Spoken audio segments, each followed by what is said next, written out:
My grandfather both served in the military, and it was always in our house. It was always part of my life. It was after 9/11/2001. Me, as well as many others, we all were compelled to do our part and serve our nation.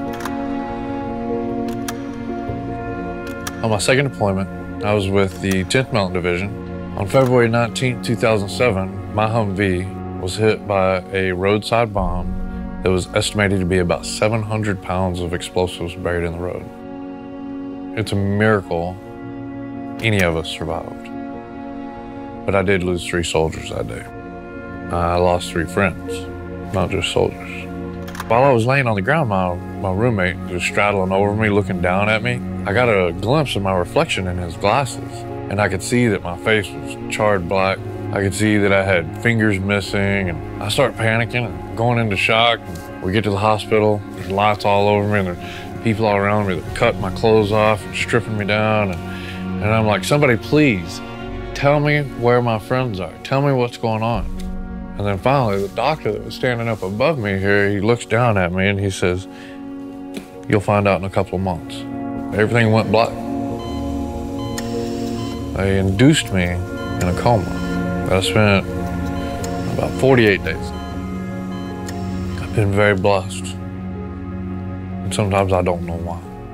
One of the gentlemen that was in the truck, he should have been sitting in my seat, and I should have been sitting in his. Think about the what ifs and the why, and I had many sleepless nights. I feel like I should have died on the battlefield, but I'm here.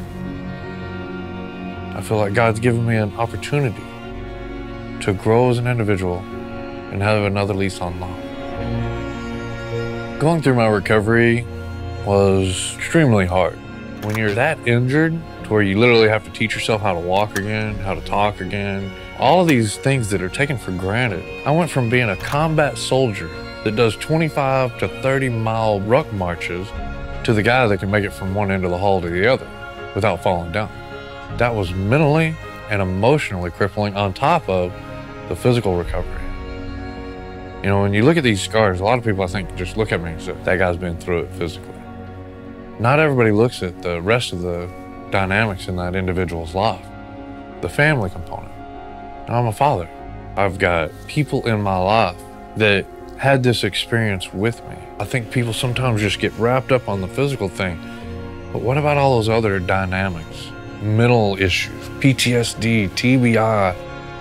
The Coalition of Salute America's Heroes is the leading nonprofit that is helping veterans across this nation. And I know this because they take into account so many different dynamics of the veterans' lives. Not only are they employing veterans, they're helping veterans get resources that they can provide for themselves. They're helping establish caregiver retreats. They're helping get employment for caregivers, not just the veterans. Their focus is on the entire family. And if you want a veteran to be successful, you want the whole family to be successful because they're his or her support system. The coalition is so multifaceted, it's a continuous bridge. These efforts cost money. They've already saved countless lives, and they can save countless more lives with your financial contribution. We need your help.